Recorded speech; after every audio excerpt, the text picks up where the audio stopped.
So here's the slouchy split squat. So I'm going to demonstrate from the side. What I want you to do as a setup is you're going to get one leg forward and the back feet. I want the back toes aligned with the front heel over here. Okay? Now the key thing to make sure you're in the right setup is that I don't want you to be back here where your rib cage is behind your body. Rather, I want it to be forward so that if you lift up your back foot, nothing moves. So if you were to be back here and you lift up, you're going to be off balance. So the idea is that when you lift, you're already in a nice position. So first step is bring the chin to the chest and allow the upper body to react accordingly. Get nice and slouchy over here. Okay? From here, what you're going to do is you're going to propose. Meaning, I'm going to go down to tie my shoe or propose to my lovely lady. My knee goes forward, but the weight travels to my heel. So heel, heel, heel. As I go down, I want to make sure I'm on this heel, not too far forward on my toes. And now, what I'm going to do is push my midfoot. So think about my shoelaces squashing into the ground and keeping my knee forward as I stand up. Keeping that knee forward, and think about my pelvis driving through. Now the mistake would be to be at this bottom and allow my butt to go back and my heel to travel back and then to lift up through here. We do not want to be lifting with our chest going up towards the sky. Nipples to the sky means low back is extending.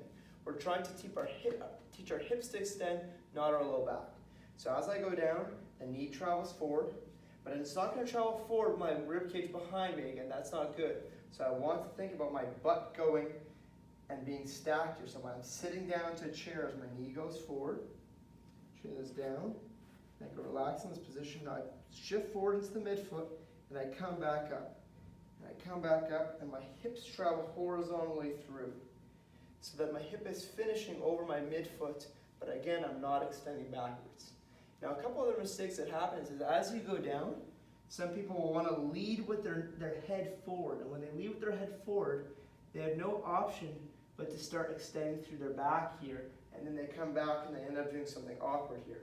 So to correct that, instead of having the head forward, I'm just pushing through my midfoot, and so as my head is in front of my body here, what's going to happen instead is that my hips come forward as my head comes back on top of my body. My hips, my head, my rib cage, and pelvis should always remain stacked. Now, if it's too difficult to go down to the bottom, what I want you to do is just lay out a target, something maybe around shin height here, that you go down, same principles apply. Knee forward, weight to the heel, and I'm relaxed here, and I touch it. And now remember, my arms don't do any lifting. They stay in front of my body like they're completely dead.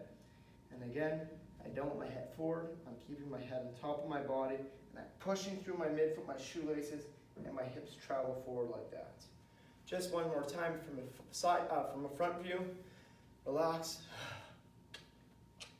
Here we go. Knee forward. Go all the way down. Weight to my heel. And I'm going to push through my midfoot. Keep this knee forward. And I'm humping forward like that, finishing through. We should definitely feel some work from the front of the leg, maybe in the bum or the hamstrings, getting the whole leg to do its job while I'm keeping the back nice and relaxed. So 2 sets of 6, give that a shot.